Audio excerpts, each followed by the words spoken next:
تبارك الذي نزل الفرقان على عبده ليكون للعالمين نذيرا. په قرآني او روحاني او دینی مجلس کې د شرکت توفیق راکړلو الحمدلله. او الوی الله پاک د پاره حمد دی او دغه د پاره لوی چې کوم الله پاک د شپې د تیارو نه پس د ورځې رڼا راویستله او دغه لوی الله پاک د پاره لوی ده کوم الله پاک د دنګ دنګ غرونه او د لوی دنیا وسیع دنیا خوره کړې ده. فنبی صلی الله علیه وسلم سره د مینې محبت اظهارم کو په هغه باندې درود او سلام هم لیږو او د نبی علیه السلام د وظایفو د وردونو د اذکارو مسنونو تذکره هم کو. نبی علیه السلام ډېرې ښکلې دعاګانې ښودلې دي. د هغه دعاګانو وردونو وظایفو دنیوي فایدې هم ذکر کړي ده او د آخرت اجر هم ذکر کړی دی. انسان په دنیا کې د مختلفو مشکلاتو سره پریشانیګانو سره حالاتو سره مخامخ شي. انسان کوشش کوي زما دا حالات بدل شي، زما دا پریشانی ختم شي، زما مشکل آسان شي. انسان مختلفې طریقې خپلوي او نبی علیه السلام په وظایفو کې د دې ښکلی ترتیب ښودلی دی. او نبی علیه السلام فرمایي چې کله د یو کس سره دی یا د یو قوم سره دی دشمني راغله یا د یو کس او د یو قوم سره د شر نه د خطر درته راغی، دا پلانکې قوم به ما ته تکلیف ورسوي، دا شریان خلک دی، یا را پلانکې کس شري دی او د شر نه د پناه غوښتل غواړم، د پلانکې قوم د شر نه ځان بچ کول غواړم. نو نبی علیه السلام ډېره ښکلې دعا ښودلې ده چې مؤمن مسلمان دا دعا وایي او دا خپله وظیفه کړي او دا خپل ورد وګرځوي، دی به د یو فرد د شر نه یا د قوم د شر نه الله پاک بچ ساتي. به بچ کوونکی الله پاک دی، دا ذریعه ده، دا الله پاک ته درخواست دی چې مؤمن به وایي الله پاکه ماره پلانکي د شر نه د پلانکو د شر نه الله پاکه ما بچ وساتي. نو نبی علیه السلام دا دعا ښودلې ده د خلکو د شر نه یا د یو فرد د شر نه د بچوالي دعا. او هغه دعا ده اللهم انا نجعلك في نحورهم ونعوذ بك من شرورهم. اللهم انا نجعلك في نحورهم ونعوذ بك من شرورهم. دا ابو داود کم دا حدیث نقل لے نبی صلی اللہ علیہ وسلم مسلمانانو ته د خلکو د شر نه د بچوالي دپاره دا دعا ښودلې ده. په احادیثو کې زیات طور تعداد نه ذکر چې څو ځله به یې وایو، څو ځله انسان ویلی شي. او په دعاګانو کې اکثر د وختونو تذکره هم نشته دی، ډېر کم دعاګانې داسې دي چې په هغه کې تعداد د وختونه یې ښودلي دي. نو په دې کې تعداد هم نشته، وخت هم نشته. په څومره ځله چې وایي او په کم وخت کې وایي چې کم وخت کې دته فرصت وي، کم وخت کې دته ضرورت وي، په هر وخت کې دا دعا د ویلی شي د خلکو د شر نه یا د یو کس د شر نه د بچوالي دپاره دعا نبی صلی الله علیه وسلم موږ مسلمانانو ته ښودلې ده. د دې چې کم خپل پرهیز دی د هغې تذکره مې پرون کړې وه چې دا دعاګانې اله اثر کوي چې کله د انسان کلکه عقیده وي چې مشکل کوشا الله پاک دی. او دویم دا چې د هغه په بدن باندې شرکیات نه وي، د هغه په بدن باندې تعویضونه نه وي، بندونه نه وي، ونجکې نه وي، مرۍ نه وي، او سبل شي داسې نه وي چې د هغې په بنیاد باندې د شر نه بچوالي کوشش کوي. ما یو شاګرد و، هغه ډېر ښایسته ښکلې حجره جوړه کړې وه. زه چې کله د هغه ځای ته لاړم او حجرې ته ورننوتم نو هغه په جلتۍ سره روان و چې ما له د چي وینا وکړي. چې ما وکتل هغه حجره کې واقع ډېره ښکلې حجره یې جوړه کړې وه او هغې کې صفیه کې را ځوړندې کړې وې او د څاروي د ښکرې لګولې وه، توره کپړه پکې م ځوړنده وه. هغه ته ما ویل دا دې څه ښکلې حجرې جوړه کړې او څپیاکې دې پکې ځوړندې کړي، دا ولې؟ او ښکرې م دې پکې لګولې او توره کپړې م را ځوړنده کړې ده. دا ولې؟ خاموش و. ما تا نه تپوس کوم دا څه که دومره ښکلې حجره ده؟ هغه ویل دا مې ښکلې حجره جوړه کړه، ما چې را څپیاکې پکې را ځوړندې کړم او ښکرې پکې ولګوم توره کپړه چې بد نظر نه بچ شم. دا خو دې ډېر ښه کار کړی دی. ما یو بل تپوس درنه کوم، ته ښکلی که دا حجره دې ښکلې ده؟ خاموش و. ما تا ته وایم ته ښکلی که دا حجره؟ ویل زه ښکلی یم. بیا ما حدیث چلو که دا دومره ښکلی یې د حجرې نه، خو ته خو بیا په غاړه کې د څپیاکو یو امیل واچوه او ښکرې م ولګوه او ځان له تور لاړساسی هم جوړ کړه دې غاړه کې واچوه چې نظره نه شي. دا د هندوانو طریقې دي. هندوانو په نس باندې د غوا سوټي برکتي دي. د غوا دا سوټي نه دي، دا برکتي، د غوا غوشان دا برکتي دي. نو دا چې څوک نظره کي نظره شي نو دا ورته لوګی کوي. دنګ په دې معاشره کې هم خلک د غوشانو او د څپیاکو لوګی کوي. دا د هندوانو رسم دی، دا لوګي او دا څپیاکې را ځوړندول هم دا د هندوانو رسم دی. نو دا طریقې ټیک نه دي. که زما په حجره کې څپیاکې م را ځوړندې دي او ښکرې م را ځوړندې دي او تورې کپړې م دي او دعاګانې ویم نو دا به اثر نه کوي. که مونږ د نظر ماتې دپاره او د به شرکیات کوو دا ټیک طریقې نه دي. دا دعاګانې وردونه د دنیا د دقې شرونو نه د بچوالي ذریعه به وي، خو د شرکیاتو نه به مؤمن مسلمان ځان بچ ساتي به.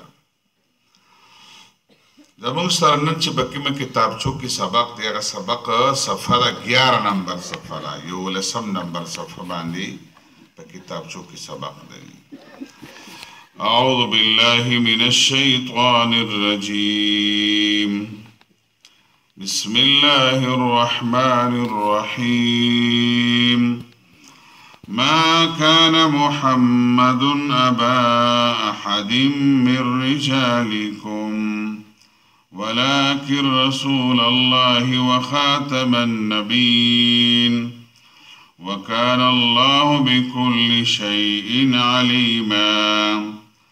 يا أيها الذين آمنوا اذكروا الله ذكرا كثيرا وسبحوه بكرة وأصيلا.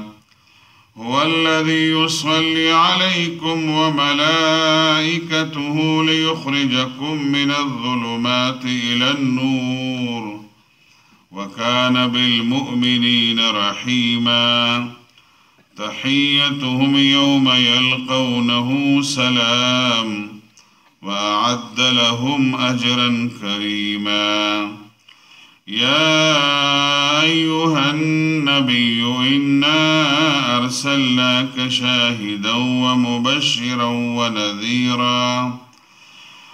وداعيا إلى الله بإذنه وسراجا منيرا. وبشر المؤمنين بأن لهم من الله فضلا كبيرا.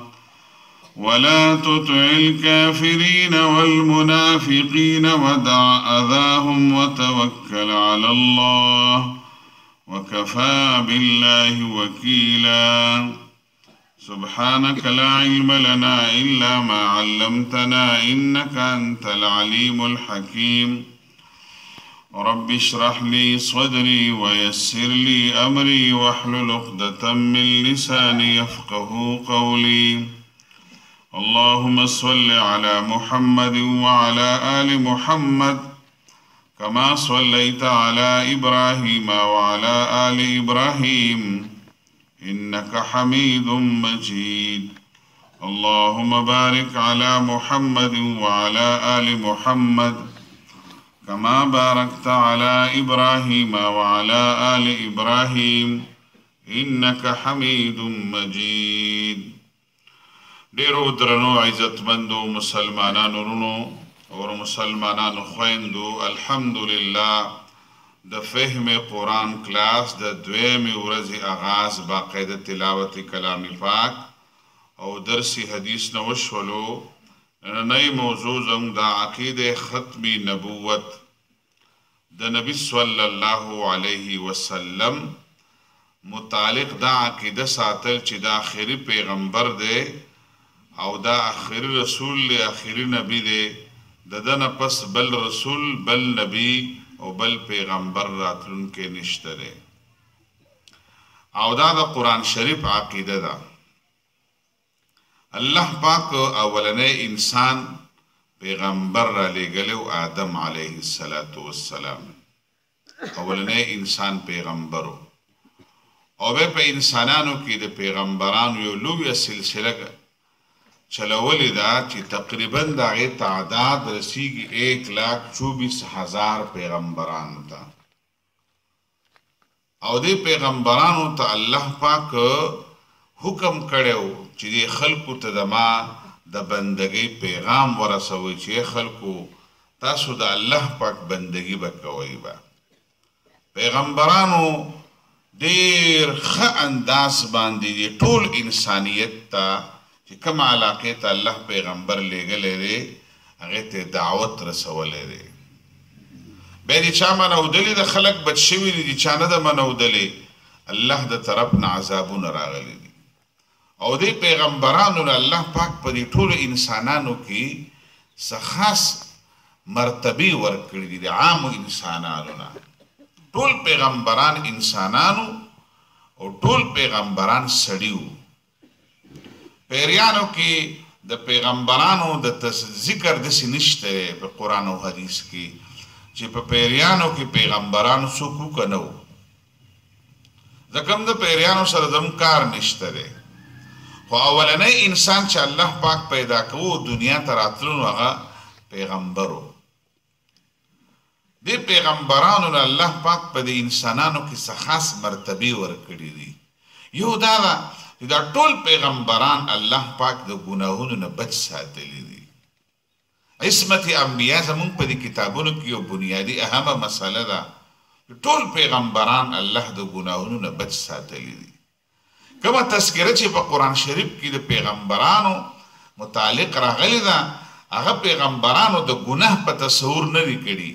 هغې ته اجتهادي غلطي ویلی شي، هغه جرم نه وي. ګناه خلک د بغاوت او د سرکشۍ په بنیاد کوي. پیغمبرانو داسې بغاوت او سرکشي نه ده کړې، همیشه د الله پاک اطاعت کړی دی. و الله پاک پیغمبرانو ته دغه اجتهادي غلطۍ متعلق هم تنبیه ورکړې ده. ته قیادت کې او ته د قوم مشري کې نو ستا په زندګۍ کې د دې غلطۍ هم ګنجایش نشته دی.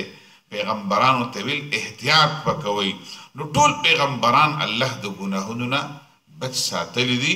پیغمبرانو شرک نه دی کړی، کفر یې نه دی کړی، داسې بدعات یې نه دي کړي، داسې جرمونه یې نه دي کړي. ځکه چې کوم انسان بیا قیادت کوي او مشري کوي او مسلې خلکو ته کوي نو خلک ورته وایي ته چې مخکې داسې وې. د ده زندګي او د ده عمل د دعوت په لار کې رکاوټ جوړ نشي. نو الله پاک ټول پیغمبران بچ ساتلي دي د ګناهونو نه، پاک صفایي ساتلي دي. نور انسانانو نه غلطیانې کېږي. دویم فرق یې د نورو پیغمبرانو حوالې سره د نورو انسانانو حوالې سره دا ساتلی دی چې پیغمبرانو ته الله پاک ویلي تاسو به د خلکو خیرات، صدقات، زکات نه اخلئ نه به خورئ. پیغمبر باندې الله پاک دا شی بند کړی و. نبی صلی الله علیه وسلم په دې کې یو ترمیم کړی دی. نبی علیه السلام خپل اهل بیت پکې ځان سره شامل کړي وو. د ټولو پیغمبر باندې خیرات او صدقات او زکات په بند و. او د هغو بچو د هغې بیبیانو اخیستلی شو به، خوړلی شو به. نبی علیه السلام ځان سره خپل بیبیانې، خپل وصي، خپل خاندان خلک، خپل اهل بیت شامل کړل. زما به ما هم بند او زما په ټول خاندان باندې زکات او خیرات او صدقات بند، نه به اخلي نه به خوري نه به څکي. د هغې بنیادي وجه دا ده چې دا ما دا صدقات او زکات خیراتونه دا د مال خیرې وي. چې کله انسان خیرن خچن خوراک کوي ګورې صفا خبرې نشي کولی. پیغمبرانو ته پاک رزق خو یا ایها الرسول کلوا من الطیبات واعملوا صالحا. پاک او صفا خوراک انسان د خولې نه ښکلې خبرې راوباسي. نو د زکاتونو خیراتونو او صدقات یې بند کړي وو، ویل دا به نه کوئ. پیغمبر علیه السلام لکه چا راوړي دي نو په خلکو یې تقسیم کړي دي، په خپله استعمال نبي صلی الله علیه وسلم نه دی کړی. درېیمه دا ده چې د پیغمبرانو حوالې سره د عامو انسانانو فرق الله دا ساتلی دی چې پیغمبر کله د دنیا نه ځي او د هغه نه کم جایداد پاتې کېږي نو هغه به میراثه نه وي، وراثت به هغه نه وي، د هغه بیبیان او د هغه بچي ځمکې تقسیم کړي او پیسې تقسیم کړي. د پیغمبرانو ټول جایداد به امت په پنډ ته به دي، بیت المال ته به دي. د هغه ځمکه او د هغه پیسې روپۍ بچي نه شي اخیستلی. ولې؟ دا دې دپاره چې خلک په دې پیغمبر پسې وروسته خبرې ونه کړي چې مړه دا دومره درسونه یې کول او مسلې کول او تبلیغونه یې کول، خپلو بچو له دومره غټه بنګله جوړه کړه او ځمکې یې واخیستې او پیسې پرې بچو ته پرېښودلې. هلکه دا ټول جایداد ستاسو پیغمبرانو پسې سپکه ونه وایي. ګورئ ښه، دا ډېر معتبر او لوی خلک دی پیغمبران. نو د پیغمبرانو جایداد د وراثت په شکل کې نه تقسیمیږي. اوس څلورم دا چې الله پاک اسرائیل علیه السلام ته ویلي وو چې د چا نیټه پوره شي نو فوراً ترې روح له چا نه تپوس مه کوه چې په جومات کې دی، که په درس کې دی، او که په بازار کې دی، او که په ګاډي کې دی، چې وخت یې پوره دی روح ته اله. او د پیغمبرانو متعلق ورته دا ویلي وو چې کله هم د پیغمبر نه روح الی نو د پیغمبر نه به بغیر اجازت نه روح نه الی،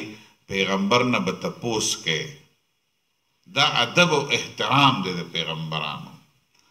عائشه صدیقه رضی الله عنها فرمایي چې نبی صلی الله علیه وسلم د ګل ورځ وه او نبی علیه السلام مخکې نه بیمارو. سهار چې کله د مانځه جمع ودرېدله، نبی علیه السلام چې پرده دې خوا کړله ویې کتل صحابه په جمع ولاړ دي. صحابه وکتلو چې نبی علیه السلام خو نن روغ شوی دی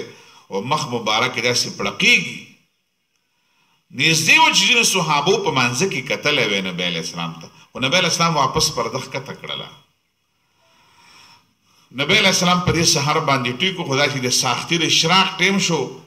ابوبکر صدیق رضی الله عنه د مانځه نه پس راغله، رسول ما بیبي ده او په مدینه منوره کې پلانکي ځای کې پاتې کېږي، خرچه خوراک به ورسره ختم شوي نو ځکه ستا طبیعت ټیکي، زه به لاړ شم د هغې تپوس به م وکړمه او خرچه خوراک به م ورته ویسم. نبی علیه السلام ورته لاړ شه ابوبکره ما حالات ټیک دي. دا چې کله نانور راوختو اشراق ټیم شو، د نبی علیه السلام تبه سیوا شوله او د نبی علیه السلام خواته د اوبو جام پروت و، هغې کې به یې لاس ور دننه کو، په مخ مبارک به یې لوند لاس راښکودلو به، دې لپاره چې د تبې دا تپش او د ګرمایش دا کم شي. عایشه صدیقه فرمایي د نبی علیه السلام سر مبارک زما په غیږ کې پروت و او په دې وخت کې اسرائیل علیه السلام او جبریل علیه السلام دواړه غټې فرشتې راغلې، سلام یې وکړلو او نبی علیه السلام ته اسرائیل ویل الله رسوله زه مخکې م راغلی یم او نن بیا راغلی یم، ستاسو وخت پوره دی. الله پاک راته ویلي دی پیغمبر نه تپوس وکړه، که دا له اجازت درکوي د روح اخیستلو نو دې واله، او که دا اجازت نه درکوي نو چې دا پیغمبر څومره عمر غواړي وله ورېږه. نبی علیه السلام په دې موقع باندې خاموش شول او اسرائیل ته غږ هم ونه کړو چې روح واله او کماله.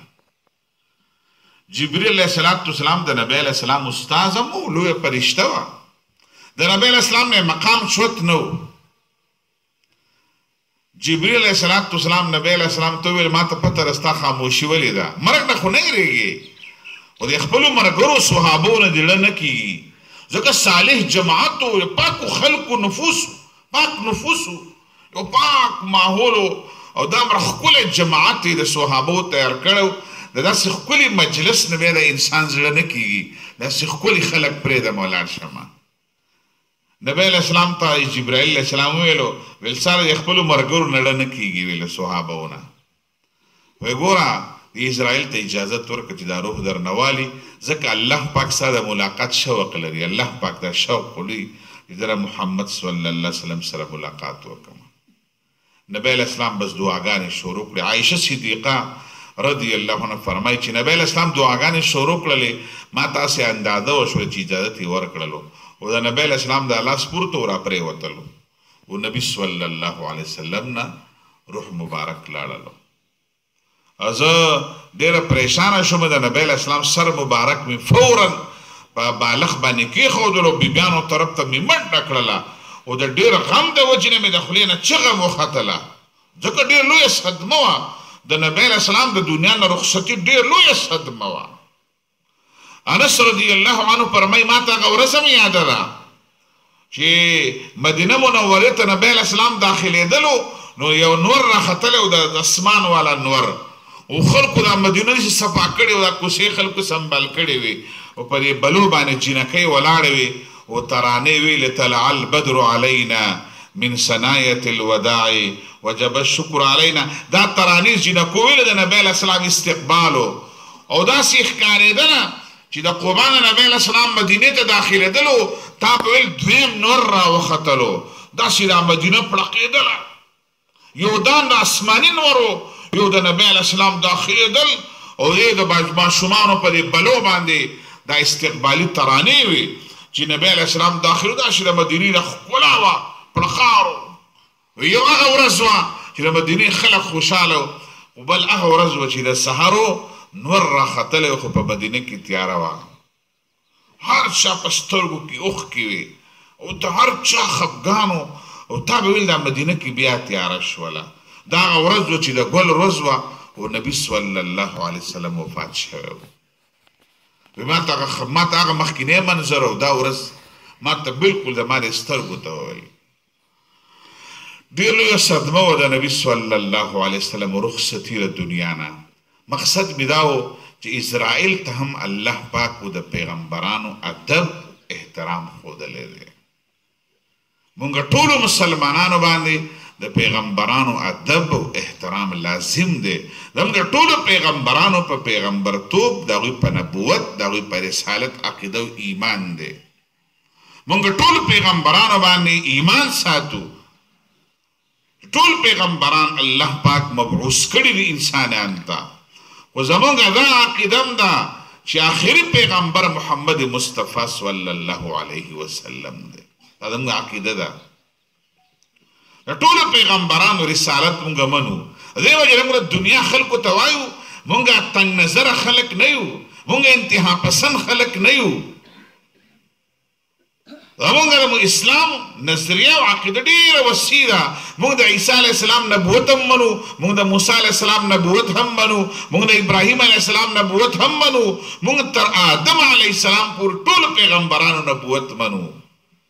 مونږ د دنیا یهودیانو ته او عیسایانو ته تاسو تنګ نظره خلک یئ،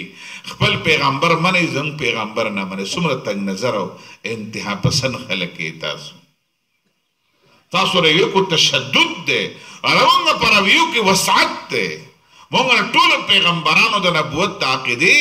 مونږ اقرار کو، زموږ په ایمانیاتو کې شامل ده. لا نفرق بین احد من رسله، ټولو رسالت منو.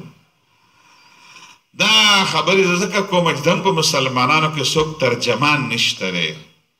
چې کاش دی زموږ د مسلمانانو ترجماني وکړلی، چې موږ ته خلک انتها پسند وي، موږ ته خلک دهشتګرد وي، موږ ته خلک تنګ نظر او قدامت پسند وي، موږ ته وایي تاسو ډېر محدود خلک یئ، محدود سوچ لرئ. موږ وایي نه، موږ ډېر وسیع خلک یو. کاش دی په دنیا کې ګوره د ډمان هم ترجمان شته دی. دا چې کوم خلک په دې معاشره کې خلک ورته په بد نظر ګوري او نرخزي چې ورته وایي، ګوري یو نرخزي څوک وایي که ناوځي اخبار والا ورته راشي او ترجماني کوي چې هلکه دې سره به څوک نه کوي. اوس خو حکومت کوټه هم مقرر کړله چې هلکه دوی له به سرکاري ملازمت هم ورکوي، ځکه د هغوی څوک ترجمان شته. د نایانو هم ترجمان شته، د نامبایانو هم شته. چې یو روټو والا سره چا زیاتی وکړو ټول روټو نامبایان بیا بند دي. د رکشو والا یونین شته دی، یو رکشې والا چا سره چا ظلم وکړو ټولو رکشې به ولاړي. د ټرکونو والا یونین شته دی. د دنیا د هرې طبقې د خلکو ترجمانه یونین شته دی. مسلمانانو څوک ترجمان نشته، ټول امت مسلمه ګونګیان دي، چاړاګان دي، جبې په خولو کې دننه بند دي، هېڅوک نشته دی چې ووایي د دنیا خلکو ته راشئ موږ ته د اسلام وسیع النظر دین پیش کوو. په دې کې د عیسی علیه السلام احترام هم دی، په دې کې د موسی علیه السلام احترام هم دی، په دې کې د انجیل باندې عقیده هم ده او په تورات باندې هم عقیده ده. او زموږ څوک ترجمان نشته موږ چاته ووایو دي. موږ داسې یتیمان او یسیاره غوندې ژوند تېره ګورو، دومره وینه توی شوله، دومره ماشومان او دا ټول هر څه وشو، داسې بې سهاره ناست. ځکه چې موږ مسلمانان دې طرف نه نظر اندازي بس په جومات کې ناست نفسونه کور ته سپېړه او بس دغه مسلماني ده. زما نور مسلمانۍ سره څه کار نه. موږ د عقیدې ختم نبوت چې زموږ ده که نه، دا دنیا ته یو اهم پیغام دی چې د دې انسانیت قیادت کوونکی یو رهبر او قائد محمد مصطفی صلی الله علیه وسلم چې هغه ته د دنیا ته د امن پیغام ورکړی دی. هغه انساني حقوق سبق ښودلی دی، هغه د ماشومانو حقوق ذکر کړي، هغه زنانو حقوق ذکر کړي دي، هغه ټول دنیا لپاره د امن یو پیغام ورکړی، یو نظام ورکړی، یو سیستم ورکړی دی. د هغه نبوت او د هغه ختم نبوت ومنه د دنیا امن ضامن دی. د دنیا د ختم نبوت عقیده دا د دنیا د امن ضمانت ورکوي. نو دا د نبی علیه السلام رسالت دا اخری رسالت دی، اخری نبوت دی. نبی علیه السلام متعلق په قرآن شریف کې تقریبا 200 مقامات داسې دي چې هلته د الله ویلي دا پیغمبر اخري پیغمبر دی. اسی د الف لام میم په اول سر کې به یو خبره وکړو، والذین یؤمنون بما انزل الیک وما انزل من قبلک وبالآخرة هم یوقنون. مسلمان او مؤمن هغه دی چې په الله باندې ایمان دی، مونځ کوي، د الله په نوم باندې ورکړه کوي، په تیر شوي کتابونو باندې ایمان دی، په قرآن ایمان دی. وګوره قرآن داسې نه وایي بیا چې آینده به بل پیغمبر راځي، کتاب به راځي، په هغې به ایمان، داسې نه وایي. په تیر شوي کتابونو ایمان دی، په دې کتاب ایمان دی، په تیر شوي رسولانو ایمان دی، په دې رسول ایمان دی. داسې نه وایي چې وما انزل من بعدک، پیغمبره تا نه پس چې راځي په هغې به مسلمان عقیده سدیس. قرآن نه وایي، تیر شوي خبره کوي، موجوده خبره کوي، آینده خبره نه کوي. حالانکې د نبي علیه السلام متعلق قرآن ویلی دی په تیر شوي قومونو ته چې یاتی من بعد اسمه احمد، ما نه پس به راځي د هغه نوم به احمد او محمد به وي. د نبی علیه السلام د پیشنګویي خبره شوې ده او د نبی علیه السلام نه پس د بل چا نه پیشنګویي خبره نه ده شوې. قرآن شریف کې 200 مقامات داسې دي چې په هغې کې د نبی علیه السلام د ختم نبوت خبره ده. او دا سورې احزاب خبره خو بالکل صراحتا خبره ده. او تقریبا صحیح احادیث چې څومره سلویخ صحیح احادیث دي چې نبی علیه السلام په خپله وایي زه آخري پیغمبر یم. سلویخ ځله نبی علیه السلام وایي زه آخري پیغمبر یم، ما نه پس نه رسول شته، ما نه پس نه نبي شته. زما امت آخري امت دی، زما کتاب آخري کتاب دی، او زما او رسالت هم آخري رسالت دی. ما نه امت نه پس به بل امت نه راځي، ما نه پس به بل پیغمبر نه راځي، ما نه د قرآن نه پس به بل قرآن بل کتاب هم نه راځي. نبی علیه السلام فرمایي کانت بنو اسرائیل تسوسهم الانبیاء لما هلك نبي خلفه نبي وانه لا نبي بعدي فسيكون خلفاء. نبی علیہ السلام فرمایي پخواني چې کوم پیغمبران تیر شوي دي د زیاتره په بني اسرائیلو کې راغلي دي. دا د آسماني کتاب منودونکي خلکو، مذهبي خلکو. دا مذهبي ټکي ستاسو د پوهې دپاره زه وایم، کې شریعت دا ټکي نه استعمالوي. زموږ په معاشره کې دا ټکي هم استعمالو، دا ستاسو د پوهې دپاره. معنا د آسماني کتاب او د آسماني نظام او د آسماني خبرو منودونکي خلکو. الله پاک هغوی ته پیغمبران رالیږلي. په بني اسرائیلو کې د پیغمبرانو کثرت دی، ځکه څومره پیغمبران چې راغلي هغه پیغمبرانو څه کار کړی دی؟ هغوی د بني اسرائیلو قیادت او مشري کړې ده. نبی علیه السلام داسې نه ویلي چې د جومات امامتي کړې ده، قیادت یې کړی دی. کانت بنو اسرائیل تسوسهم الانبیاء. مونږ کله د احادیثو د کتابونو خپل چې ګورو مونږ وایو چې دا خلک به څنګه پوه کړو یار خلکو د اسلام متعلق یو بل شان ذهن جوړ دی دا مسلمانان چې الحمدلله سار مزمو کو اوس اشراق ټیم براشي اشراق وکم به سختي وکم ماسپخین مزبو کوم مازبګر بکوم ما خام بکوم ماستن بکوم تسبیح را سره تسبیح واړو ما څوک تلاوت وکړي بس دا مسلمانان یار نور باندې سکے کرو شران الحمدلله روزي به مونږ سما او کچرته الله پاک وسره کړو حج عمره لبم لا شم نور څه وکم او مسلمانانو د دین حواله سره د رهبانیت د دین سوچته ای په جمعات په ګټ کې کېراو تسبیح او منځ او درس کوه چا په کار کې کار مالاره د سیننا نبی علیہ السلام فرمایي چې پیغمبران راغلي او جمعات تش امامان نو او تش بیان کول کېرو چې جب درسونه کول د امت قیادت کولو كانت بنو اسرائیل تسوسهم الانبیاء داغه معاشره اصلاح کول کې قیادت کول کې خلق پیغمبران رهبرانو مشرانو خلق پسې ور پسې وو او نبی علیہ السلام فرمایي چې کله به پیغمبر لاړل نو بل پیغمبر به الله راولي نو هغه به مشري کوله چې پیغمبر به وفات شو بل پیغمبر به راغی هغه به مشري شروع کړله او نبی علیہ السلام فرمایي زمانہ پس بل پیغمبر ناراضي نو زمانہ پس په مشري خلیفګان کوي ابو بکر صدیق په خلیفہ نبی بنئ عمر به خلیفہ نه خلیفہ به نبی بنئ عثمان ابن عفان به خلیفہ نبی بنئ علی به خلیفہ به نبی بنئ وسيكون خلفاء ما نه پس په قیادت د مسلمانانو خلیفګان کوي یعنی زمانہ پس په قیادت نه ختموي زمان په دین باندې چې کوم خلک برابر دی هغوی به مشري ورکوي به د دین قیادت په د دین رهبرانو له ورکوي به وسيكون خلفاء من بعدي نبی علیه السلام فرمایي ما نه پس به بیا خلیفګان دا به مشري به کوي همدا وجه وه نبی علیه السلام د ګل په ورځ وفات شوی دی خو د زیارت په شپه باندې د شپې ښخ کړی شوی دی ښه ولې قبر یې نه تیارېدلو د ګل په ورځ پروت د نهي په ورځ پروت د شورو ورځ باندې د زیارت په شپه په نیمه شپه کې ښخ شوی دی نبی علیه السلام حالانکې نبی علیه السلام نه یو حدیث نقل نبی علیه السلام فرمایي د شپې مړي مه ښخوئ لکه تیارۍ خلکو ته جمدو ته به نقصان ورسیږي که شرط رڼایي خو به یې کولی شي صحابو نبی علیه السلام د شپې ښخ کړی دی دا 3 ورځې ولې ایسارو 3 ورځې نبی علیه السلام ایسارو 3 ورځې نبی علیہ السلام فرمایي اسرع بالجنازه مړی زر ښخوه مړی مه ایساروئ 3 ورځې نبی علیہ السلام پروتو دا د ملک د دنیا نه بادشاهان جنازې له را روانو نه د نبی علیہ السلام خو جنازې ترتیب نه دی شوی چې نبی علیہ السلام د جنازې ضرورت یې نه و یا شته قبر سختو قبر نه که نه څه کفن څه مسله وه نه څه چلو 3 ورځې خلکو څه کول صحابه ویلو ویل زمونږ مشر مخکې نبی صلی الله علیه وسلم د دنیا نه لاړ اوس به مشري څوک کوي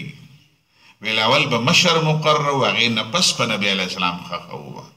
مشورې او جرګې مشورې او 3 ورځې پکې تېرې شولې چې ابوبکر صدیق په مشرۍ اتفاق راغی او بیعت راغی او وټونه وله خلکو ورکړل او ویل چې ابوبکر صدیق تقریر وکړو حلف وویلو ویل تاسو مشر کړم زما خبره به منئ اوس تشه مشري به مې نه وي زما اطاعت به کوئ زما خبره به منئ که اسلام خلاف طلب تاسو مې ټیک کوئ به چې هغه حلف وویل او تقریر وکړو د هغه سره خلکو بیعت وکړلو او خلک فاروق زموږ ابوبکر زموږ مشر شولو هغې نه پس د نبي صلی الله علیه وسلم کفن دفن شروع شولو او د شپې ښخ کړلو د دې وجې نه زموږ د کتابونو بنیاد دا دی اهمه خبره دا ده چې ونسب الایمان من اهم الواجبات فلذا قدموه على صاحب المعجزات مسلمانانو لپاره اسلامي مشر مقررول دا د اهم واجباتو نه اهم فرض دي اهم فرایض یو فرض سره ځان له اسلامي مشر مقررول خلیفه وقت بادشاهي وقت دا په دا فرض هم نه پاتې دي سار فرض مونږ موږ خو دا فرض اوس هیڅوک په امت کې هیڅوک هم نه ادا کوي کوم نه کوي اسلام هیڅوک نشته او ټول امت منتشر دی ځکه دا خبره د خلکو د ذهن اوټ ده مونږ دې وجې نه په جومات کې دا کلاس نه کوو مونږ وایي راځئ بهر ته راځئ تاسو به دې خبره لږ پوهه کړو زمونږ او ستاسو په زندګۍ کې یو نقص دی یو ګناه ده یو فرض دی چې زما او ستا زندګۍ کې پاتې دی چې د هغې ډېر نقصان دین ته هم دی او مسلمان ته هم دی زموږ اسلامي مشر نشته زموږ اسلامي خلیفه نشته امیر المؤمنین نشته بادشاهي وخت نشته دی زموږ قیادت وکړي هم ترجماني وکړي امت یو ځای کې امت مسلې حل کړي نبی علیه السلام فرمایي د بني اسرائیلو مشري پیغمبرانو کړی سیاست لفظ نبی علیه السلام سیاست مشرۍ ته ویلی شي اصلاح ته ویلی شي ټیکوالي ته ویلی شي چې چا دا کورسۍ ټیک اچولی دي مزدار یې اچولی دا یې د کلاس سیاست کړی دی کم خلک کلاس ټیک ساتي محله او کلی ټیک ساتي دا د کلي سیاست کوي معنا دا د کلي اصلاح کوي اگر څنګه په معاشره کې اوس خلک دروغ دي نو ګورئ چې که فرض که کم خلک د په مونځ کې راشي په مونځ کې اخوا دی خو دی خوا ګوري او په مونځ کې خنداګانې کوي په دې مطلب به دا نه چې موتا به مونځ نه کوه لکه دا سړی غلط دی مونځ کې ورانې کوي لکه مه ګوښه دی خوا مه ګوره خبرې مه کوه په مانځه کې خنداګانې مه کوه د دې مطلب به دا نه چې به زه مونځ پرېږدم به زه به هغه سړي اصلاح کوم چې چا را مونځ غلط ترتیب شروع کړی دی وزه به مونځ به بس نه کومه یاره مونځ به زه کومه زه په صحیح طریقه مونځ کومه مړه هغه مونځ کې وګوره خبرې کوي ګرځي پکې خاندي پکې نه داسې مونځونه نه کومه مونږ وایي مونځ به ما او تا کوو خو هغه به ټیک کوو ورسره که چا سیاست خراب کړی دی د دې مطلب دا یې به سیاست نه کومه زه به یې کومه په صحیح طریقه هغه به هم ټیک کومه هغه اصلاح کوشش به کومه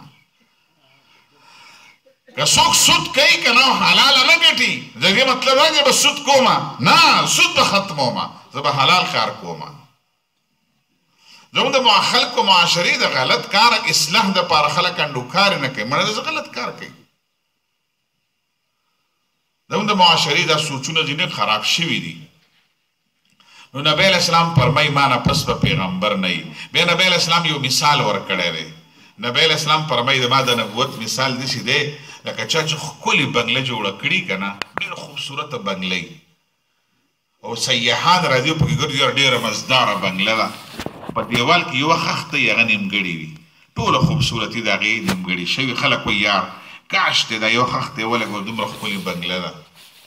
او چې کله هغه سړی یوه خښته ولګوي د بنګلې هغه خوبصورتي مکمل شي خلک وایي ډېره ښکلې بنګله ده ښکلی تعمیر دی نبی علیه السلام فرمایي د نبیانو دا ښکلې سلسله چې الله شروع کړې وه په هغې کې یو خښته نیمګړې وه هغه زما نبوت و اخري خښته لګېدلې ده هغې نه پس به نور خښتې څوک نه لګوي ښه نبی علیه السلام باقاعده مثال له تعمیر ورکړی دی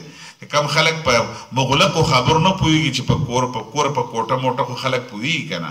که چا سبق نه وي ویلی ګوره کوټه جوړولی شي هلکه د کوټې په خبرو خو پوه شوې که نه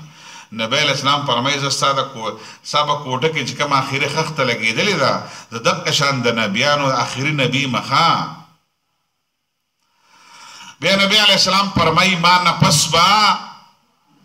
10 کسان دروغجن راځي به ښه 10 کسان به وي چې هغه به دروغجن وي او هغه به د نبوت دعوې کوي به د نبی علیه السلام په زمانه کې ځینې خلک راغلي مسلمه کذاب راغلی و او اسود عنسی راغلی و دا اسود عنسی د یمنو اسود ځکه وته تک تک تور ډېر بد شکل انسان و د عنس علاقې و مسلمه کذاب د یمامې و دوی د نبی علیه السلام سره ملاقات شوي راغلي ورله مسلمه کذاب ورته د باندې ایمان راوړو خو تا نه پس به ځای به نبی علیه السلام نبوت نه تقسیمیږي دا وراثت نه دی ما نه پس به تی پیغمبر بیا دا خو الله پاک چاله چې نبوت ورکوي د الله کار دی او اسود عنسی او زید راغلی و نبی علیه السلام سره مناظره کوله نبی علیه السلام یو صحابي دی ما نه پلانکې صحابي دی دا هغه ته خطیب النبي ویلو دا پیغمبر خطیب دی ما نه اوس نوم هیر دی هغه وی د سره دا به سره بحث مباحثه وکړي هغو سره بحث مباحثه وکړله بهرحال نبي صلی الله علیه وسلم چې کله وفات شلو بیا نو دوی په یمن کې دا دوانه ته یمن په حدودو کې پاتې کېدل یمامام د یمن طرف ته وه او دا اسود عنسیم په یمن دارالخلافه صنعا کې پاتې کېدلو مسلمه کذاب خو باقاعده ابوبکر د خلافت په دوران کې باقاعده هغه خلاف لشکر تیار کړو خلک یې پسې ولېږل مړې کړلو د دې وجه نه اجماع د صحابو ده په دې باندې اجماع د صحابو ده چې نبي صلی الله علیه وسلم آخري پیغمبر دی اجماع د صحابو ده ځکه ټولو صحابو په دې اجماع او اتفاق چې مسلمي کذاب وجل ضرور دي او دا وجل ګناه نه ثواب دی وحشي وایي چې نبی علیه السلام کله وفات شو نو زه بیا مدینې ته رالم دی چې کله مسلمانېدلو نبی علیه السلام ته سوال جواب راغلی چې وحشي مسلمانېږي نبی علیه السلام مې پرېږدي که نه نبی علیه السلام ورته وایي چې راځي دي ولې نه مسلمانېږي هغه ته یې کلي نبی علیه السلام تره یې وجلی او حمزه په بدر په احد کې وجلی او ډېر خطرناک په مرګ باندې وجلی او نبی علیه السلام په خپل تره باندې ډېر خفه په حمزه رضی الله عنه باندې وحشي بیا مسلمانېدلو د حمزه قاتلو ویل الله رسول ما معاف کړي که نه نبی علیه السلام ویل بالکل معاف راشه کلمه ویله او نبی علیه السلام هغه ته ویل زه درته یو درخواست کومه هسې مدینه کې مه پاتې کېږه چې زما مخې ته اوړې راوړې که نه ما ته به خپل تره یادېږي زه به ډېر زیات خفه کېږم ځکه ما ته خپل تره را پوزه پرې کړی شوي شونډې پرې کړی شوي غوږونه پرې کړی شوي خو د هغه را سینه شلېدلي ډېر په بد حالت واقعي د حمزه خور چې کله راغله بدر احد ته نبی علیه السلام ته ویل خپل رور لیدل غواړمه نبی علیه السلام ویل ترور بالکل به نه ګوري حمزه په داسې حالت کې پروت دی چې بیا به د خولې نه چغې وځي به ویل اجازت نه در کومه هغې ویل وراره تا سره مې وعده د خپل رور ګورمه څه به نه ویمه نبي صلی الله علیه وسلم هغه ته ویل وحشي ما خواته ما وړه راوړه بس بیا دی نه مدینې نه بهر و نبی علیه السلام چې کله وفات شو بیا مدینې ته راغی ابوبکر هیله زه خو د مدینې نه بهر ومه د نبی علیه السلام د خواهش و چې ته ما مخې ته ما وړه راوړه ویل اوس رالمه چې د ما نه څه کار اخلي رانه بیا واله دی بیا د جنګ یمامه کې دی شریک و او په مسلمۍ کذاب باندې په قلا ور واوښتلو او ده پې ګزار وکړو د خلکو په منځ کې او مسلمۍ کذاب یې مړ کړلو او الله پاک الله پاکه بس دومره ویمه ما حمزه شهید کړو د کفر په حالت کې او د اسلام په حالت کې مې دا دروغجن د دنیا مردار کړلو الله پاکه که اجر نه راکړي خو چې مخکینی ګناه مې په دې باندې وینځي بس دا قرباني مې قبوله کړه او بیا اسود عنسی په یمن کې و په هغه وخت کې مرتدین بیا راغله خلک مرتد شوي وو او دا مرتدین د اسود عنسی ملګري په یمن کې په صنعا کې د حکومت پې راغلتی و ملکي غوندې نظام و په عربو کې اوس هم ملکي شته دی قبایلي سیستم و په هغه قبایلي ملک تو د صنعا د دارالخلافه چې کوم د یمن ده په هغه وخت کې دلته مشري ملکي راغله او یو خاص حلقې اثر یې وه یو صحابي راونیولو هغه ته ویل لکه ته چې کله مشر شولو ویل د نبوت عقیده دې په چا راویل په محمد صلی الله علیه وسلم ویل زه ویل تا نه منم خلکو ته ویل لاس دې کټ کوي چې لاس دې کټ کو بیا ورته ویلو ویل د نبوت عقیده دې په چا ویل په محمد صلی الله علیه وسلم ویل زه نه منم تا ویل دا بل لاس دې کټ کوي دغه د اندامونه چې کله وخت په وخت کټ کول هغه ورته ویل واورئ اخري حالاتو دغه صحابي ویل زما په دې بدن کې په یو رګ کې مساوي که نه ویل زه به وایم چې محمد صلی الله علیه وسلم آخري پیغمبر دی ته دروغجن یې بیا هغه شهید شو ابو مسلم یو نوجوانو ځینې خلک وایي چې مشر کس و خو د زیات روایتونه معلومیږي چې دا نوجوان او دا د بچو ځوانانو ته هم وایم اسود عنسی رانیو دی د نبوت دعوه ده کړې وه ویل هلکه د نبوت عقیده دې په چا ده ویل په مدینې والا باندې ویل زه ویل نه اورم هغه ورته بیا ویل د نبوت عقیده دې په چا ده ویل په مدینې والا باندې دی مسلمان شوی د نبی علیه السلام په زمانه کې خو د الله رسول سره ملاقات نه و شوی تابعي و هغه ورته ویل دا څنګه سړی مخکینۍ خبره اورې دویمه نه اورې هغه ویل بس مخکینۍ خبره اورم او دویمه نه اورم خلک ویل دا خو د ما ډېره سخت بېزتي نه زده وشړې وکړه ما دلته مشهري ده هلکه لرګي راغونډ کړئ دنیا ویلو دندلې ولګوله د لرګو ویل اور ورته که مسلم ورته ور واچوئ اور یې بل کړو د نمرود غوندې کار یې وکړو ابو مسلم ورته ایسته ور واچولو دا د نبی علیه السلام د وفات نه پس خبره ده د ابوبکر دی خلافت دوره دی اور بلیدلو خلق ویل ابو مسلم به تیکه بی چې اور او غنډې ختم شو لوګي ختم شو ابو مسلم تر روغ رمټ راووتلو یختیم نه ویسه او په صنعا کې رده په دې کوڅه باندې به تېرېدلو کله به دې تللو خلکو ورته ویل دا خو دا نوجوان ته بیا بل پیغور درکوي که تا کې څه زور راوځه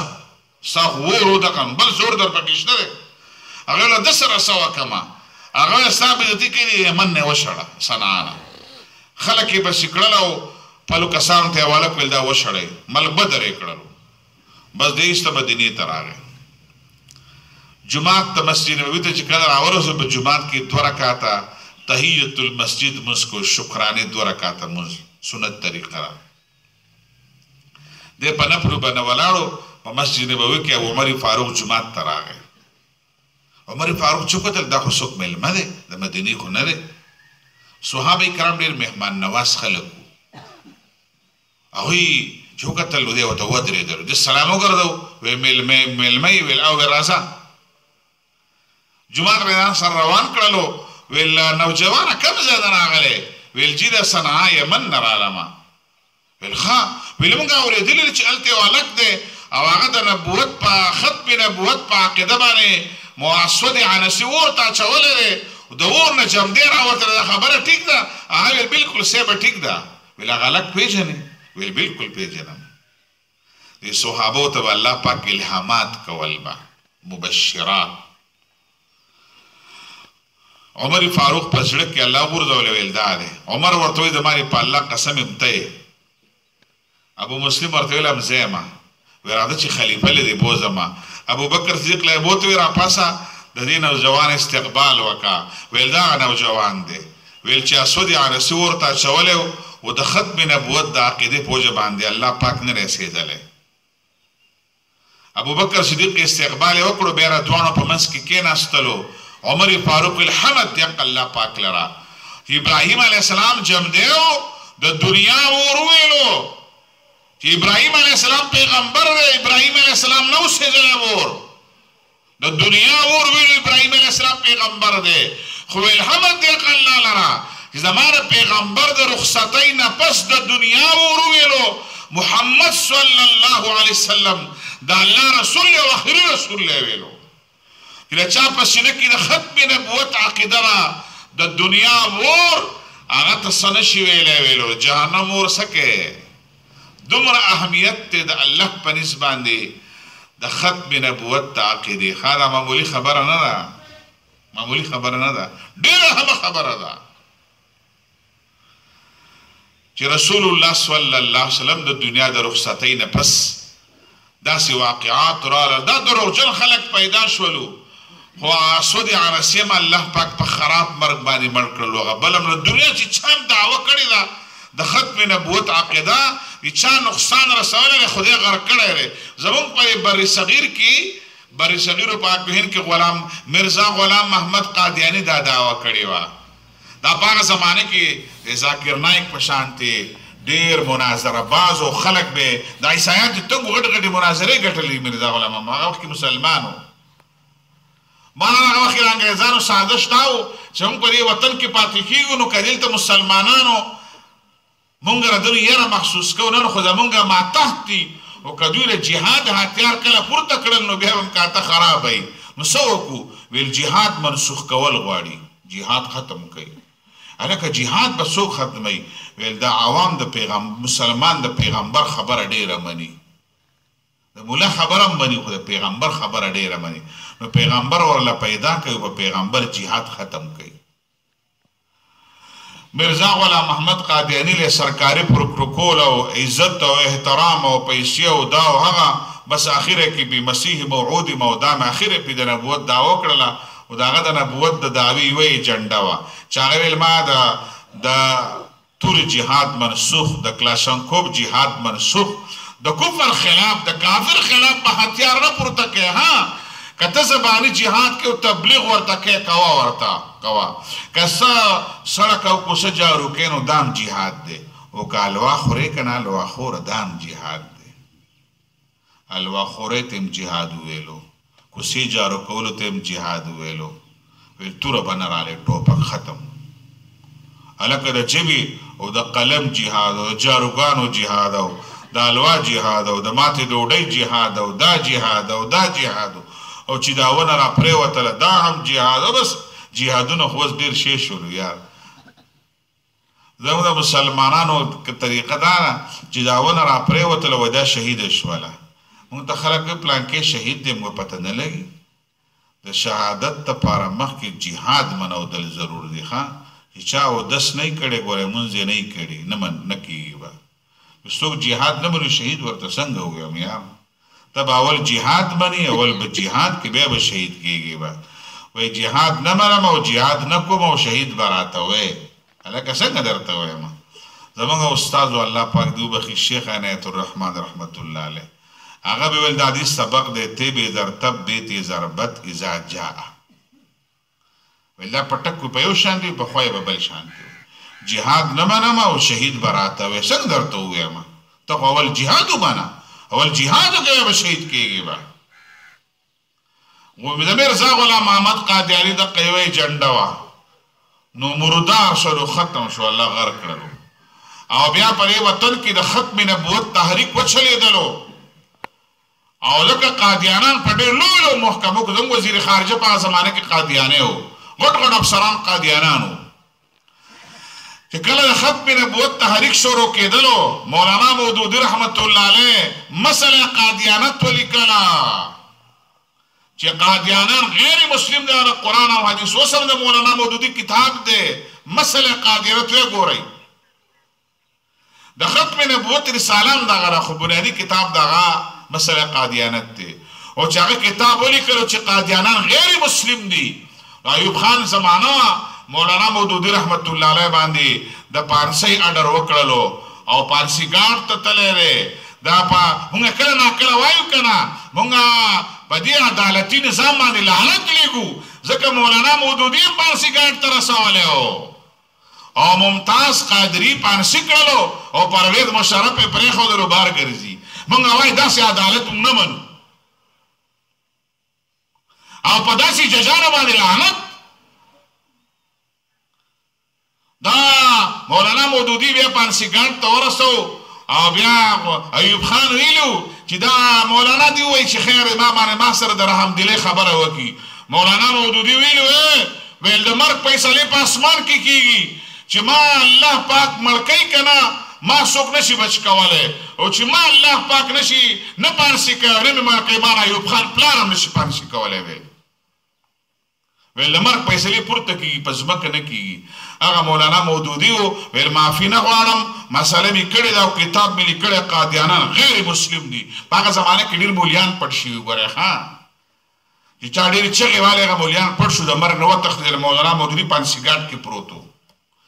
او چې د چا په هغه شپه باندې په هغه ډیوټي وه هغه ویل دا واحد سړی و د ده ماښام ډوډۍ خوړل او بېغمه او دو خراټې کولې وې ویل چې پانسي ګارډ ته څوک شپې له راشي ډوډۍ هم نه خوري صحابه ته شپه چغې وایي جاړي سبا یې د شپې نیمه شپه پانسي وي او بیا د دې ختم نبوت تحریک چې بیا شروع شولو نو دا د اسلامي جمعیت طلبه ځوانان په ټور باندې تلل او هغه چې په ربوار ریلوې سټیشن باندې وکتل چې قادیانانو خپل هینډبیل تقسیمولو د قادیانت هغوی د ختم نبوت نارې چې رهبر و رهنما مصطفی خاتم الانبیا مستدا نارې ولګولې قادیانان وایي چې دا خو څه هلکان دي مونږ مخالفت یې وکړلو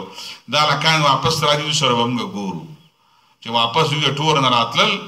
دا د میډیکل کالج ځوانانو ډاکټرانو اسلامي جمعیت طلبه ځوانانو او د ربوې پر یو سټیشن دوباره بیا دوی سخت ووهله او د هغې نه پس دې ځوانانو دې معاشره کې د ختم نبوت تحریک شروع شولو الحمدلله د پاکستان په آئین کې د 73 په آئین کې لیکلي دي قادیانان غیر مسلم دي او قادیانان عقلیت دی او د ختم نبوت عقیده د اسلامي جمهوریت پاکستان په آئین کې لیکلي ده او دا د چې کله څوک حل پورته کوي د هغه نه حل پالي ته به د ختم نبوت عقیده به ساتې به اگر چې د ډېرو خلکو کوشش دی چې نه د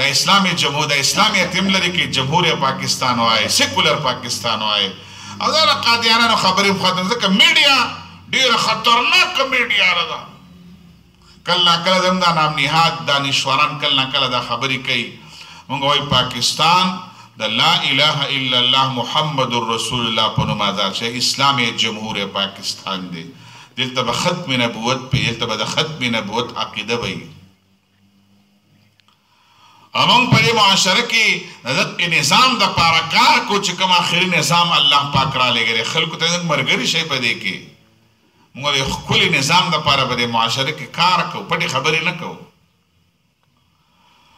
بهرحال د خلکو دې طرف ته رجحان نه دی راغلی عوام نه دی بیدار شوی کوشش هم کو چې خلک را بیدار کو په دې خبره خلک پوه کو خلکو دماغو ته لا خبره نه ده پرېوتې مونږ مستعوده مونږ چې دا خبرې کله کو د نظام کولی خلک بور کېږي زموږ ماته اندازه وي زه چې کله قصه کوم خلک ډېر په توجه سره ما خبرې اوري خو چې کله شریعت نظام ته راشم بیا خلک لږ ګډوډېږي خبره ماته واپس را تنبیږي بېرته چې لکه دا خبره مه کوه بس خلکو ذهنونو دا خبره نه هلي دا زموږ ډېره غټه کوتاهي ده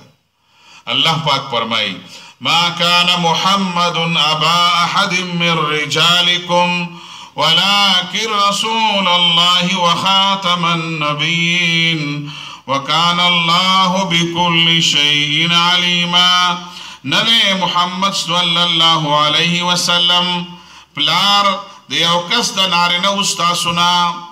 نبی علیه الصلاة والسلام زید سره ډېره مینه وه زید ماشوم و چا تختولی و د نبی علیه السلام د نبوت نه مخکې خبره ده مکې معظمه کې بیا غلام خرڅ شو هدیة الکبرا رضی الله عنها اغستی و بیا نبی علیه السلام ته وبخلو دا به ستا خدمت کوي زید د نبی علیه السلام سره پاتې کېدلو مکې معظمې ته به د دنیا خلک راتل په هغه زمانه کې عمرې و حجونه وو د هغوی د کلي خلک راغلي چې وکتل زموږ د کلي ماشوم خدا دی پلار ته ورته وویل هغه ماشوم د هلته په مکه معظمه کې کتلی د محمد نومي کس سره دی ویلو پلار یې پسې راغی خپلوان یې رالل نبی علیه السلام سره ملاقات وکړم ستا سره یو ماشوم دی موږ را تختولی دی چا زید نومې دی څه پې کوئ کور ته یې بوځو مور پسې جاړي خویندې پسې خفه دي ښه نبی علیه السلام یې ما سره یو وعده وکړئ ماشوم راغواړمه ماشوم ته تاسو سره میلاو شي که ماشوم تاسو په خوښه تاسو سره تلو زما ورته اجازت به او که ماشوم په خوښه نه تلو به زور به نه بوځئ په عربو کې دا یو خصوصیت و چې عرب د ژبې پابند خلک وو په دې عربو کې چې الله پیغمبر را لېږلی ګوره د عربو څه خصوصیات دي یو غټ خصوصیت دا و چې د دشمن سره به هم جمع کړې وه د ژبې نه به نه تښتېدل ګوره بې ژبې خلک نه وو د ژبې پابند خلک سر به تلو به بلانکې سره مې جبه کړې ده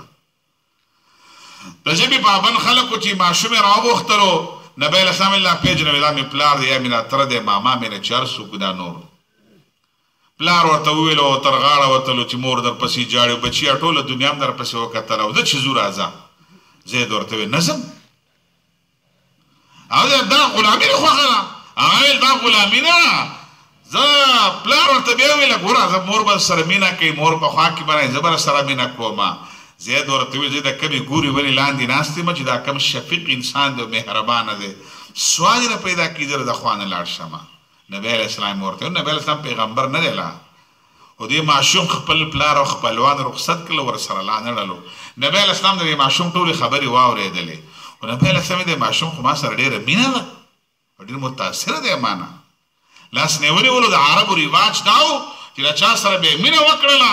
هغه ته به یې فوراً زوی ویلو او د هغې اعلان به یې په حرم کې کولو د عربو د رواج مطابق یې د لاس نه ونیولو بیت الله شریف ته یې بوتلو خلکو ته یې وویلو ویل دا زید زما غلام نه دی وسخه دا زید زما زوی زید ابن محمد به خلک وایي دا زما زوی شو بیا نبی علیه السلام پیغمبر هم شو بیا هجرت هم وشولو هجرت نه پس د زینبو د خپل په خپل خاندان کې د نبی علیه السلام واده وکړلو زینب یې وله وکړلو خو د زید او د زینب تعلق پاتې نه شولو الله پاک ورته اشارتن وویلې ویل زید که زینب له طلاق ورکړي زینب په نکاح تالي نبی علیه السلام پریشانه شولو دا خلک راپسې نورې پروپیګنډې کوي خلک به اوس وایي چې انګور سره نکاح وکړلو د عربو په رواج کې انګور مثال د لور و د انګور سره نکاح حرام هغوی به شمارله په شریعت کې ممنوع ده انګور مثال د لور دی مونږ ځکه کله نه کله خواښې سخر ته وایو ښه ګوره دې سره د لور غوندې رویه ساته ښه څنګه چې په خپل لور خفه کېږي دغه شان په دې پردی لور چې ستا انګور ده په دې خفه شه. نو خلک داسې نه کوي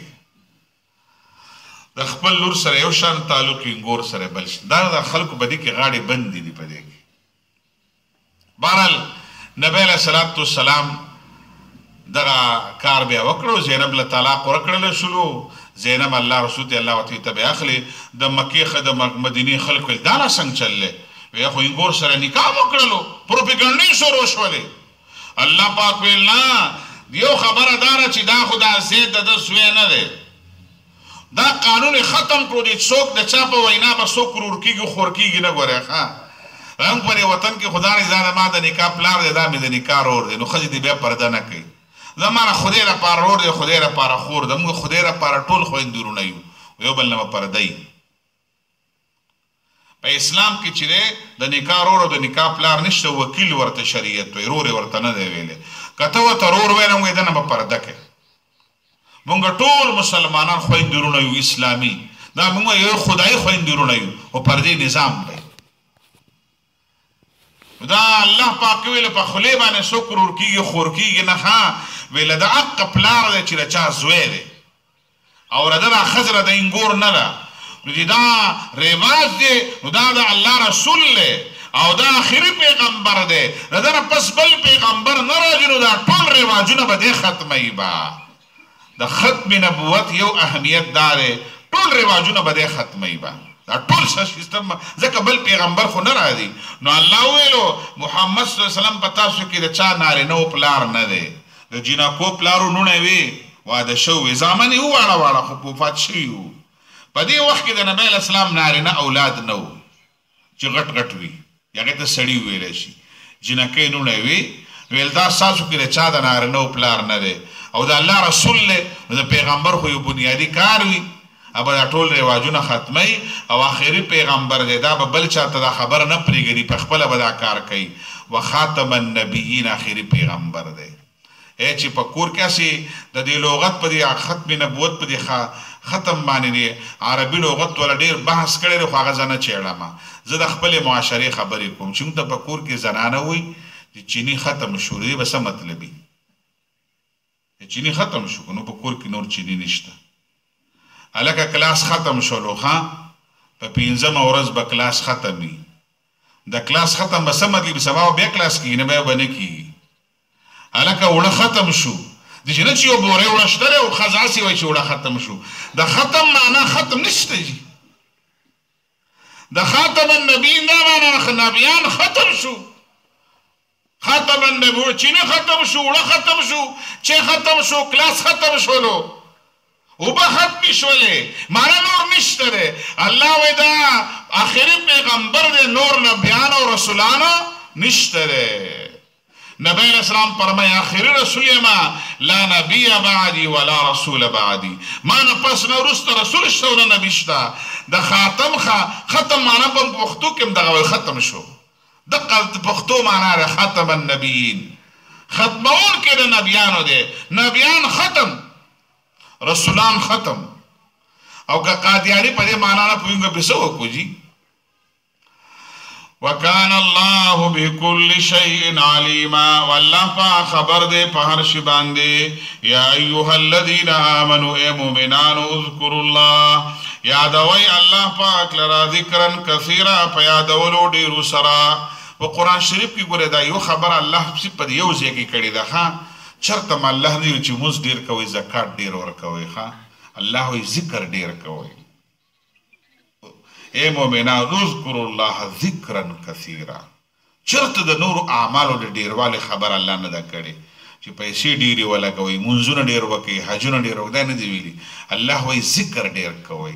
د ذکر نه یو مطلب د الله بړایي بیانول ډېره زیاته. د ذکر یو معنا قرآن ډېر بیانول او د ذکر یو معنا سبحان الله الحمدلله الله اکبر. د الله بړایي عظمت ډېر بیان کا او د خپله ژبه همیشه په ذکر لمده وساته. وسبحوه بکرة واصیلا او د الله پاکي بیان کې سبا او بیګا. او الله هغه ذات دی چې رحمتون را لګي په تاسو باندې او پرشتي د هغه دې لپاره لیخرجکم من الظلمات الى النور، دې لپاره چې راوباسي تاسو لره د تیارو د کفر د شرک نه رڼا د ایمان ته، او دې په مؤمنانو باندې رحیمه شفقت کوونکې. تحیتهم یوم یلقونه السلام، او د دوی د یو بل سره ستړي مشي هر کله به دا وي چې کله د یو بل سره میلاویږي سلامونه به وي، سلوټونه به وي، او تیار کړی دوی لپاره اجر کریمن عزتمن. یا ایها النبی، ای نبی صلی الله علیه وسلم، انا ارسلناک، یقینا لېږلی موږ تا لره شاهده، بیان کوونکې د حقو، و مبشره، زیری ورکوونکې د جنتونو د نعمتونو، و نذیره، او یره ورکوونکې د عذابونو، و داعیا الی الله، و دعوت ورکوونکې الله پاک ته، خلق الله ته راوبله. وداعیا الی الله، پیغمبرانو خلق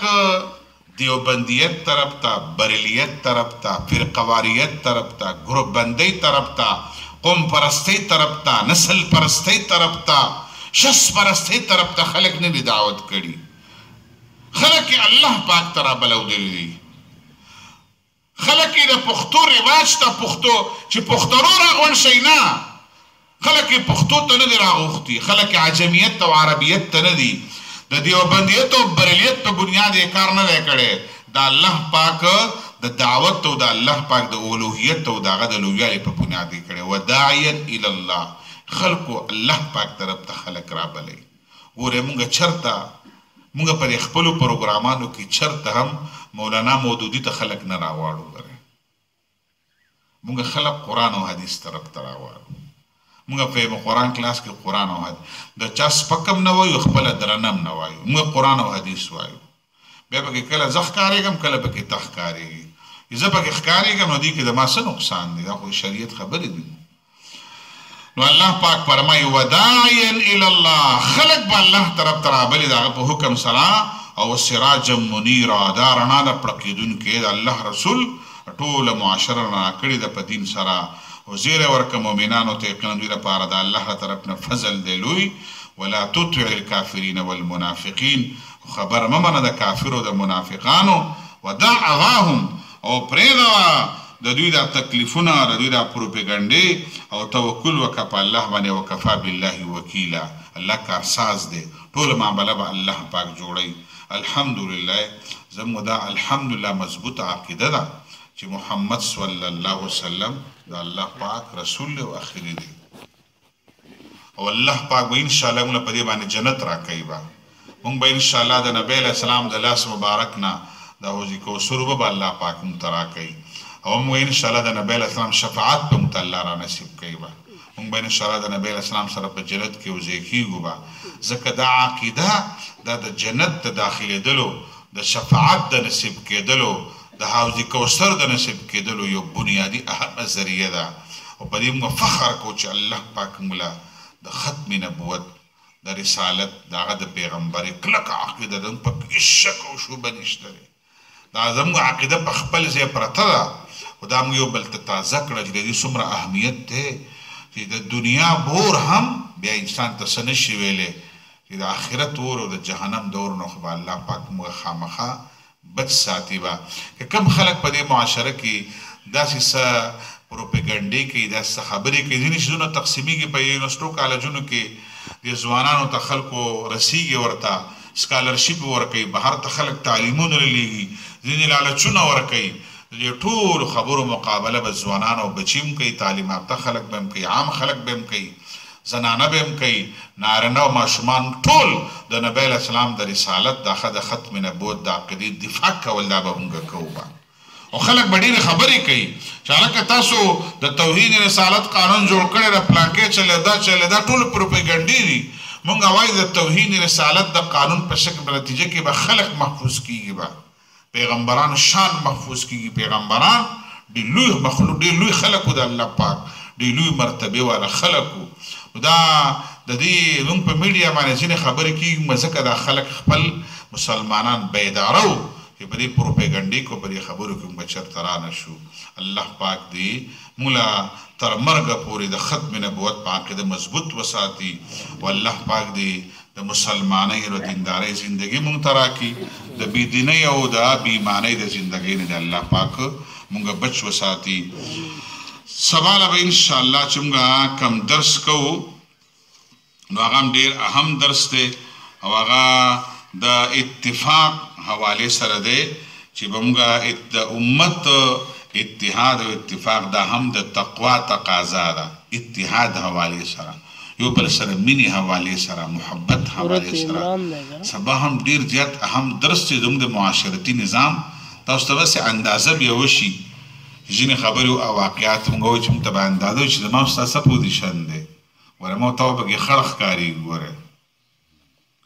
مونږ په دې درس کې سبا یو بل توجه ګوره مونږ یو بل خړ چې خړ ښکاره نه شو مونږ یو بل ته زړونو کې یووالی او مینه محبت راشي. سبا هم ډېر زیات اهم درس دی. نو ماشاءالله پرون چې کومه خبره ما کړې وه څه نڅه تاسو ملګرو کار کړی دی او جمعې ورځ تېره شوې ده خو زما خواهش دا دی چې تاسو نن لسو کسانو له زباني دعوت ورکړئ چې خلکو پسې ورشئ او سبا نغد ځان سره یو کس راولئ تش به نه راځئ. پخوا به خلک ویل که کور ته لوټه راوړه مړه تش خو مه راځه یک پټي نه لوټه راواله خو تش به نه راځئ. ځان سره وړوکی ماشوم راولئ خو تش به نه راځئ. ور دې مطلب به دا هم نه وي ګورئ ښایي تاسو بالکل نه راځئ. دا شیطان کله نه کله خلکو ته مړه په دې خبرو عمل وکړه بس دا پوره ده بیا مه راځه ګناهګارېږي. مسلې که دې زده کړلې او عمل دې پې ونه کړلو غټ ځان ولې ګناهګارې مړه بس دا پوره ده په دې باندې چې د عمل وکړو بس عمل پکار دی علم نه دی پکار. او شیطان دومره غټ علم کړی موږ یې شیطان د ټول نه غټ انپړ او جاهل و. ګوره کله نه کله شیطانان ودوکه کوي ګوره چې بس په دې یو ښه درس باندې چې عمل وکړي ډېر درسونه نه دي پکار یو درس پکار دی خو عمل پکار دی. دا شیطان دی سړی د دین نه او د اسلام او د دیني ماحول نه سړی پناه کوي. بیا ابو دردا رضی الله عنه فرمایي زما په زندګۍ کې د دې خبرې خوند او مزه ماته نه وی که نه صالحینو د نیکو خلکو په نیک مجلس کې کم خوند او مزه زه محسوس کوم او د شیطان سره مقابله وي. شیطان وایي بس دی مړه نفس وایي بس دی دا نه داسې زبرګ جوړ کړی دی دا کشمکش نه دی دا ماله ډېر خوند راکوي ویلو زما په زندګۍ کې دا خوند نه وي ما به چې الله پاکه ما مړ کړه دا کشمکش وي. په دې کشمکش کې یو خاص خوند او مزه د لذت دی. نو سبا نن خلکو له لسو کسانو نه زباني دعوت ورکړو زنانو ته مې هم تاسو ته مې هم سبا به تش نه راځي یو کس به ځان سره راولئ خامخا. دا زما میلمستوب دی ښه زما میلمستوب چې ډوډۍ نه ده ما میلمستوب ما له درس له خلک راویستلي دا د زنانو نه نارینهو نه سپین دروبو نه بچو نه هر چا نه مې دا مطالبه ده دا زما حق دی چې سبا مې میلمستوب ختم شي بل ورځ به مې د استاذۍ حق شروع کېږي ګورئ ښه درې ورځې خو میلمه یم او دوه ورځې به استاذ یم بیا ما حق به ما ته راکوئ غاړه به ما له خلاصېږي. أقول قولي هذا أستغفر الله لي ولكم ولسائر المسلمين. اللهم صل على سيدنا محمد وعلى آل سيدنا محمد وعلى آله وصحبه أجمعين. اللهم اهدنا فيمن هديت وعافنا فيمن عافيت وتولنا فيمن توليت وبارك لنا فيما أعطيت وقنا واصرف عنا برحمتك شر ما قضيت فإنك تقضي ولا يقضى عليك إنه لا يذل من واليت ولا عز من عاديت تباركت ربنا وتعاليت. نستغفرك ونتوب إليك يا رب العالمين يا أرحم الراحمين. دا محمد مصطفى صلى الله عليه وسلم رسالت او دا ختم نبوت الله پاک زموږ عقیده مضبوط او کلک وساتي او تر مرګه پورې الله پاک مو په دې عقیده کلک وساتي. یا الله پاک د نبی علیه السلام په لاس مبارک مو ته حوض کوثر وبرا نصیب کړي. الله پاک هم د نبی علیه السلام شفاعت مو ته را نصیب کړي او الله پاک هم ټول د نبی علیه السلام سره په جنت کې یوځای کړي او د الله د رسول د جنت کې رفاقت او ملګرتیا موږ ته را نصیب کړي او یا الله پاک هم د جهنم د اور نه د جهنم د سختو نه الله پاک موږ بچ وساتي. ډېر خطرناک اور دی ډېر خطرناک عذابونه دي. یا الله پاک هم درخواست کوو موږ د جهنم د اور نه بچ وساتي. موږ دا سحر وختي راتګ ستا کلام اورېدل او ویل الله پاکه موږ ستا د عذابونو نه یېرېږو استاد سخت نه ریو الله پاکا د دې نیکو اعمالو په بدل کې الله پاک مو تخپل رضا را نصیب کا والله پاکم د جهنم د اور او د آخرت د سختو الله پاکم بچو سات یا رب العالمین یا ارحم الراحمین زمون په کار کې مت اخلاص او للهیت راکې مو د ریا او نمود نمایش الله پاک بچو سات یا الله پاک زمون په ژوند کې خپل عظمت او لویواله راولي زمون د ژوند د دنیا عظمت او لویواله ختم کا یا رب العالمین سمره نارینه او زنانه لوی او واړه هر وختي بغیر د چین استاد کلام تراغلی دي هر وختي هر سپری خو دي الله پاک چې په دې کې څوک نه جوړ او بیماران دي الله پاک د بدنونو نه بیماری او تکلیفونه ختم کا د ټولو د قرآن شاګردانو ته روغ صحت ورکا د دې بدنونو د بیماری الله پاک ختم کا د دې بدنونو الله پاک د هر قسمه بیمارونو بچ وساته د دې په کورونو کې کڅوک بیماران دي الله پاک د کورونو بیمارانه جوړ کا یو زنانه درخواست کړي چې دا وي د معشوم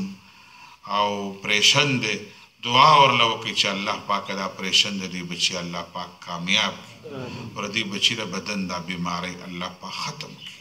یا الله پاک که درخواست کړي دا کنه دا کړم درخواست کو د ټول بیمارانو ته الله پاک روغ صحت ورنصیب یا الله پاک زموږ د اخلاص د شرکاو کې چې چا د رزق تنګي دا الله پاک د رزق تنګي ختم کا وسیع او فراخ خپل رزق ولا ورک الله پاک رزاق بادشاہي مرغولم رزق ورکه او میګولم رزق ورکه الله پاک هم مستا بندگانو مستا کلام تراغلیو الله پاک هم ټول ته حلال او پرېمانه خپل رزق راکا د حرامونو الله پاک هم بچو ساته او یا الله پاک سمرا واړه واړه ګولونه ماشومان بچیان کشران راغلي دي ستا کلام ته الله پاک دا ټول کشران زمګه دیندار او نیکو کار منګزار او ګرځوا دا ټول کشران د نشو تماشونه د بیل مازینا د بیا د بینا د خراب کارونو الله پاک بچو ساته وصلی الله تعالی علی خیر خلقه محمد و آله و اصحابه اجمعین برحمتک ارحم الراحمین جزاک